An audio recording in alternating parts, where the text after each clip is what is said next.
Welcome to Cartoon NetBank. बहुत समय पहले की बात है। उत्तर प्रदेश के एक छोटे से गांव रामपुर में दो भाई रहते थे, विक्रम और शुभम। दोनों एक ही मां की संतान थे, लेकिन स्वभाव में दिन रात का फर्क था। विक्रम बड़ा भाई था, तेज, चालाक, थोड़ा लालची और बहुत वाकांक्षी। उसे हमेशा जल्दी अमीर बनने की चाह रहती थी। वहीं शुभम छोटा था, शांत स्वभाव का, मेहनती, ईमानदार और बड़ा ही सहनशील।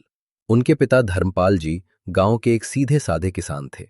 उन्होंने अपने खेत खलिहान और पुरखों की जमीन बड़ी मेहनत से संभाली थी, लेकिन दुर्भाग्यवश एक रात अचानक हार्ट अटैक से उनका निधन हो गया। उस समय शुभम केवल 17 साल का था और विक्रम 23 का। धर्मपाल जी के गुजरने के बाद दोनों भाइयों के सामने जिम्मेदारियों का पहाड़ टूट पड़ा।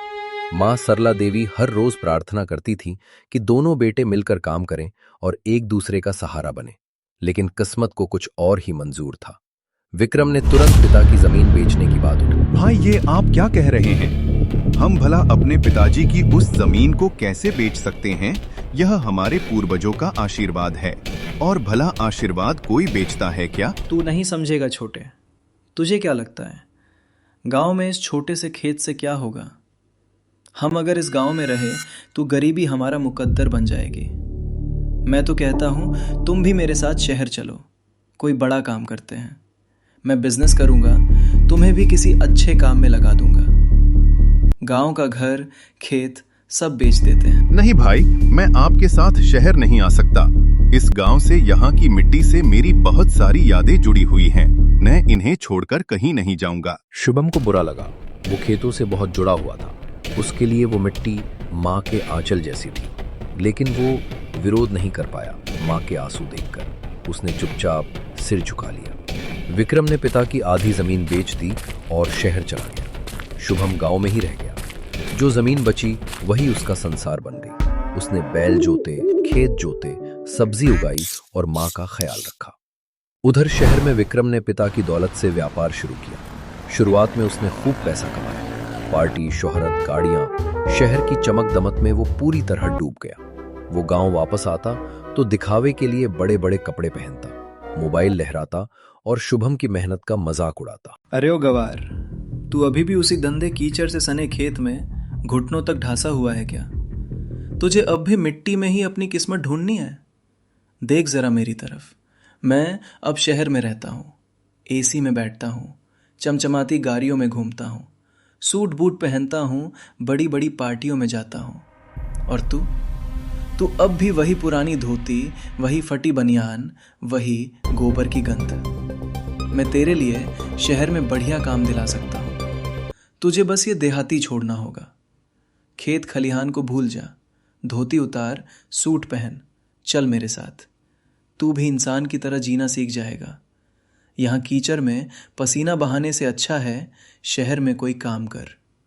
वैसे तुझे कोई बहुत अच्छा काम तो नहीं मिलेगा, क्योंकि शहर में मंद बुद्धि लोगों की जरूरत नहीं है। लेकिन तू मेरा भाई है, तो मैं तुझे कोई ना कोई काम दिला ही दूंगा। शुभम बस मुस्कुरा देता। उसे अपने खेत की मिट्टी से जो लगाव था वो कोई नहीं समझ सकता था, पर समय समय सबका हिसाब रखता है। शहर की चकाचौंध ने विक्रम को पूरी तरह बदल दिया था।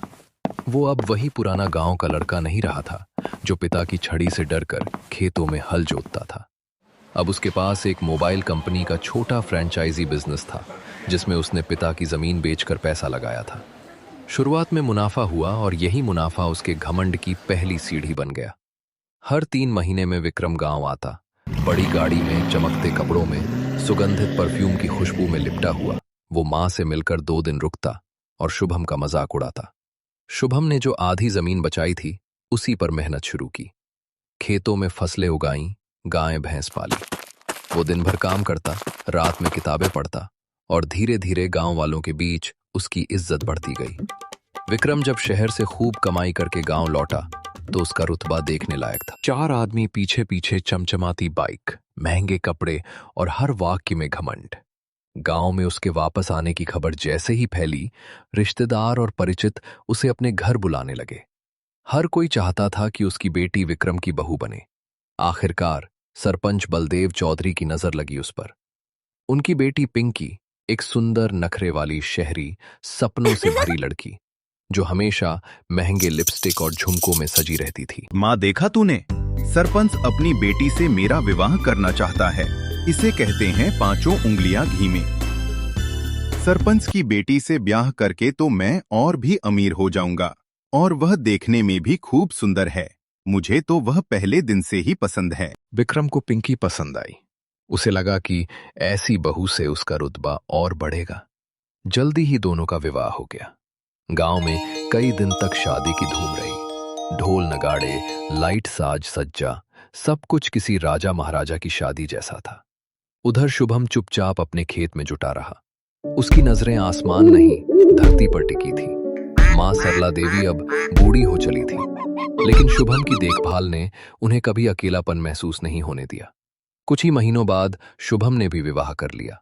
उसकी पत्नी थी लाली, गांव के एक गरीब मजदूर की बेटी, जिसकी मां का वर्षों पहले निधन हो गया था। लाली ज्यादा पढ़ी लिखी नहीं थी, लेकिन उसमें आत्मसम्मान, ममता और परिश्रम की सच्ची चमक थी। शादी के बाद लाली और शुभम का जीवन साधारण था, पर संतोष से भरा। सुबह जल्दी उठकर खेत जाना, दोपहर में घर लौटकर मां की सेवा करना और शाम को चूल्हे के पास बैठकर रोटियां सेकना, यही उनका सुख था। अब दोनों भाइयों की जिंदगी अलग अलग रास्तों पर चल रही थी। विक्रम का शहर में व्यापार धीरे धीरे घाटे में जाने लगा। उसका एक पार्टनर फ्रॉड निकला। बैंक का कर्ज चुकता नहीं हुआ, ऊपर से पिंकी हर रोज नई डिमांड करती। देखो जी, मुझे नए गहने चाहिए। इतने सालों से वही 2 सेट पहनकर बोर हो गई हूँ। सब लोग हंसते हैं कि तुम्हारी बीवी एक ही झुमका लेकर हर फंक्शन में आ जाती है। और सुनो, इस हफ्ते पार्लर भी जाना है, बाल कटवाने हैं, फेशियल करवाना है। शादी का सीजन है, अच्छा दिखना तो बनता है ना। अरे हाँ, माँ के घर अगले महीने शादी है, 4 दिन का फंक्शन है। मुझे कम से कम 3 नए ड्रेस चाहिए, एक मेहंदी के लिए, एक संगीत के लिए और एक शादी के दिन। और नई चप्पल भी, पिछली बार वाली चप्पल टूट गई थी। पिंकी, जरा मेरी भी सुन लो। पिछले 3 महीने से दुकान में कुछ खास कमाई नहीं हो रही, उधार चढ़ता जा रहा है। ग्राहक आते ही नहीं, माल लाने के पैसे नहीं हैं, और तुम हो कि बस मांग पर मांग किए जा रही हो। हर रोज ये सोचकर निकलता हूं कि कुछ अच्छा होगा, कुछ बिकेगा, कुछ आमदनी होगी, लेकिन जब शाम को खाली हाथ लौटता हूं तो तुम्हारे ये नए गहने, पार्लर और कपड़ों की बातें मेरे दिल में छुपती हैं क्या? तुम नहीं देखती कि मैं कितना टूटा हुआ हूं अंदर से? मैं चाहता हूं कि तुम्हें सब कुछ दूं जो तुम्हारा मन करे, लेकिन इस वक्त मेरी हालत ही ऐसी नहीं है। पिंकी, थोड़ा साथ दो ना, थोड़ा सब्र करो। जब वक्त बदलेगा मैं खुद तुम्हारे लिए सोने का हार लेकर आऊंगा, लेकिन अभी नहीं, अभी सिर्फ मेरी मजबूरी है। वो सब मैं नहीं जानती, तुम भूलो मत, मैं सरपंच की बेटी हूँ। मेरे पिता ने मेरी सारी ख्वाहिशें पूरी की हैं। मुझे पता होता कि तुम कंगाल होने वाले हो तो मैं तुमसे कभी भी ब्याह ना करती। मेरे लिए बहुत अच्छे अच्छे रिश्ते आए थे। पिंकी घर के किसी काम में हाथ तक नहीं लगाती। खाना नौकर बनाता, कपड़े धो भी ले जाता। जब पैसे थे तब सब ठीक चला, लेकिन जैसे जैसे नुकसान बढ़ा, नौकर भी चले गए। एक दिन वो भी आया जब बैंक ने दुकान सील कर दी, कार ले गई, घर नीलाम हो गया। विक्रम और पिंकी सड़क पर आ गए। पिंकी की सूरत से अब सारा श्रृंगार उतर चुका था। वो जिसे कभी खेत की मिट्टी से नफरत थी, अब उसी मिट्टी पर बैठकर आंसू बहा रही थी। अब हमारा क्या होगा? क्या अब सड़क पर ही जीवन बिताना होगा? हे ऊपर वाले, ये कैसा पति दिया है तूने जो इतने बुरे दिन दिखा रहा है? इस धूप में तो मेरी त्वचा खराब हो जाएगी। ये कैसे दिन देखने पड़ रहे हैं? तुम चिंता मत करो पिंकी, मैं कुछ करता हूँ।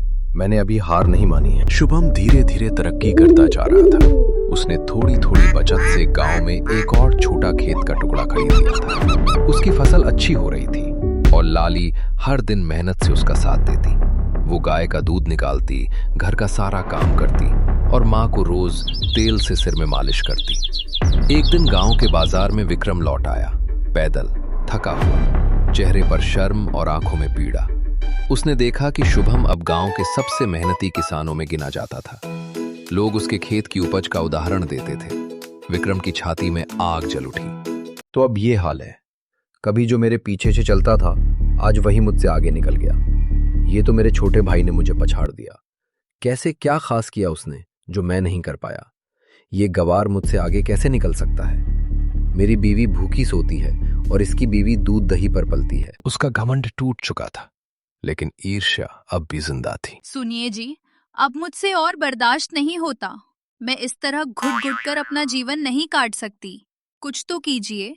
ये कैसी विडंबना है कि वो शुभम और उसकी पत्नी हमसे ज्यादा खुश और संपन्न हो गए हैं।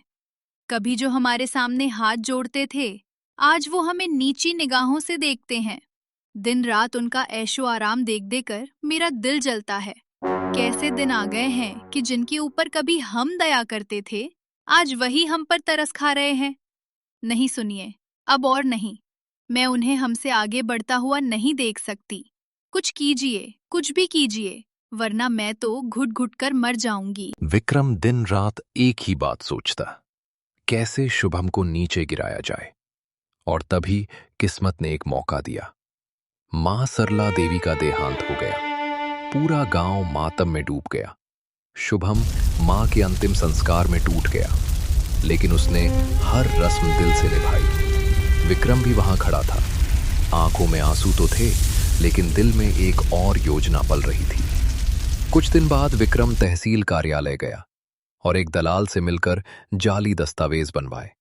उसमें लिखा था कि मां सरला देवी ने अपनी मृत्यु से पहले संपत्ति केवल विक्रम के नाम कर दी है। दस्तावेज नकली थे, लेकिन पूरी तरह असली जैसे दिखते थे। एक शाम जब शुभम खेत से लौट रहा था, तो देखा कि घर पर 2 आदमी खड़े हैं, गांव के पटवारी और चौकीदार। विक्रम ने सबके सामने कागज लहराते हुए कहा, देख शुभम, यह रहा वसीयतनामा। मां ने अपनी जिंदगी के आखिरी दिनों में यह जमीन और मकान मेरे नाम कर दिया था। सब कुछ, यह घर, यह खेत, यह आंगन, अब कानूनन मेरे अधिकार में है। इसलिए अब तुम्हें यह घर और खेत खाली करने होंगे। जितनी जल्दी हो सके यहां से निकाल जाओ। भाई ये तू क्या कह रहा है? तू ऐसा कैसे कर सकता है? माँ ने कभी ऐसा कुछ नहीं कहा था। उन्होंने तो हमेशा हमें बराबर का हक देने की बात की थी। तू जानता है मां मुझे कितना प्यार करती थी। वह तुझसे कम मुझे नहीं मानती थी। तू कैसे यकीन दिला सकता है कि उन्होंने मुझे एक शब्द भी नहीं बताया? कानून भावनाएं नहीं देखता, शुभम वो सबूत देखता है, और मेरे पास वो सबूत है। यह देख, यह दस्तावेज मां ने अपने आखिरी दिनों में मेरे नाम लिखा था। सरकारी मुहर लगी है, गवाहों के दस्तखत हैं। तुझे जो लगाना है लगा, पर सच्चाई यही है। अब यह सब मेरा है। भाई क्या इतना सब कुछ काफी नहीं था? तुमने तो शहर जाने के लिए पिताजी की आधी जमीन पहले ही बेच दी थी। मैं तो बस माँ की यादों में जी रहा हूँ, इस मिट्टी से जुड़ा हूँ। खेतों में माँ की हंसी की गूंज सुनता हूँ। क्या ये सब छीन लेगा तू मुझसे? माँ की परछाई भी बांट ली। तूने शुभम चुपचाप अपनी पत्नी लाली और एक जोड़ी कपड़ों के साथ वही पुराना टूटा फूटा खेत लेकर दूर कोने में जा बसा। वो खेत जो उसने अपनी मेहनत से बनाया था, जहां एक छोटी सी झोपड़ी थी, एक गाय थी और ढेर सारी उम्मीदें। लाली तुम चिंता मत करो, हम फिर से मेहनत करेंगे। विक्रम ने मुझसे मेरी जमीन ली है, वो मेरा नसीब मुझसे नहीं छीन सकता। दुख तो इस बात का है कि मेरे अपने भाई ने मुझे धोखा दिया, मुझसे दगाबाजी की। लेकिन मैं फिर से सब काम करूंगा, तुम देखना। बहुत जल्द हम गांव में अपना घर ले लेंगे। मुझे आप पर पूरा भरोसा है। आप मेरी चिंता मत करिए। इस समय हमें काम पर ध्यान देना होगा। वैसे भी ये झोपड़ी छोटी है, पर आपका मन तो बहुत बड़ा है मेरे लिए। यही काफी है कि मेरा पति एक ईमानदार और अच्छा इंसान है। मुश्किल के इस समय में मैं आपके साथ हूँ। हम इस बुरे समय को भी मुस्कुराकर पार कर लेंगे। शुभम फिर से खड़ा हुआ। उसने फिर से मेहनत की, 2 गुनी मेहनत। लाली ने फिर से उसका साथ दिया। पूरी श्रद्धा और विश्वास के साथ विक्रम ने जब फर्जी दस्तावेज बनवाए थे, तब एक बात भूल गया था। धोखे की नींव पर खड़ी कोई भी इमारत ज्यादा दिन नहीं टिकती। जिन दलाल से उसने वसीयत बनवाई थी, उसका नाम था मक्खन लाल। एक चालाक, लालची और असरदार दलाल जो पैसों के लिए कुछ भी कर सकता था। विक्रम ने उससे कहा था, तू पेपर बना दे, मैं तुझे बाकी पैसे बाद में दूंगा। पर जैसे ही मक्खन लाल ने काम किया और पैसे मांगे, विक्रम ने टाल मटोल शुरू कर दी। भाई अभी पैसे नहीं हैं, तू समझ मेरी बात को। मैं बाद में तुझे पैसे दे दूंगा। मैं कौन सा भागा जा रहा हूँ, बाद में ले लेना। अभी फसल तो बेचने दो। लेकिन विक्रम, इस बात को पहले ही 2 महीने हो चुके हैं। मैं जानता हूं तेरे पास पैसे हैं, तू बहाना क्यों बना रहा है? मेरे पैसे लौटा दे। और वैसे भी तुझ जैसे इंसान पर भरोसा करना मुश्किल है। तूने अपने सगे भाई नहीं छोड़ा तो मैं क्या चीज हूँ? चुपचाप मेरे पैसे आज शाम तक वापस दे देना, इसी में तेरी भलाई है। धमकी देता है मुझे? तेरे जैसे बहुत देखे हैं मैंने, तेरे जैसे तो कई हैं। तू ही क्या उखाड़ लेगा मेरा? जो करना है कर ले, अब नहीं देता तेरे पैसे, निकल यहाँ से। गांव की चौपाल में उस दिन पंचों की सभा बुलाई गई थी, क्योंकि गांव में जमीन को लेकर कई सवाल उठने लगे थे। विक्रम वहां सबसे पहले पहुंचा ताकि अपने झूठ को सच का जामा पहनाकर पेश कर सके। उसके चेहरे पर बनावटी आत्मविश्वास था। तभी वहां मक्खन लाल धमका।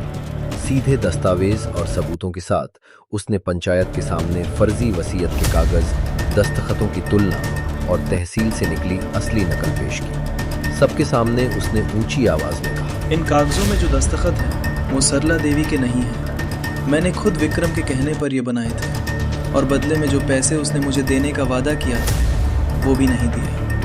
आज मैं अपने अपराध की सजा भुगतने आया हूँ, लेकिन इस आदमी का असली चेहरा भी दिखाने आया हूँ, जिसने अपने ही सगे भाई से छल किया। पूरा गांव सन्न रह गया। विक्रम की बोलती बंद हो गई। उसकी आंखें भर आईं, ना शर्म से बल्कि डर से।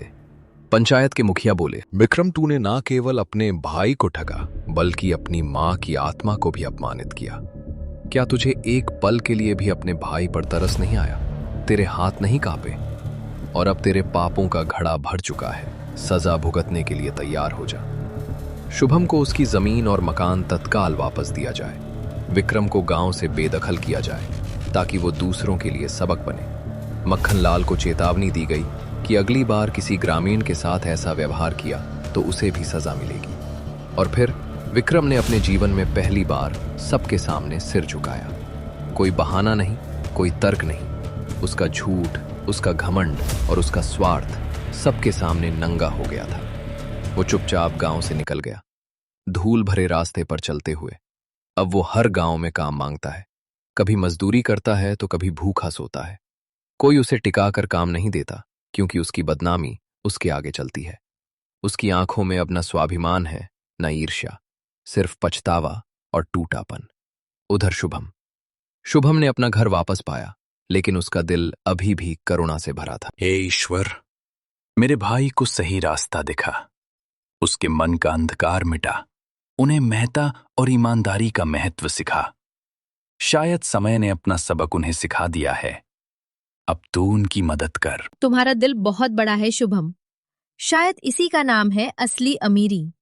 मुझे बहुत गर्व है कि मैं तुम्हारी पत्नी हूँ। समय का सबक यही है, जो दूसरों को धोखा देता है, समय उसे ऐसा धोता है कि पहचान तक मिट जाती है।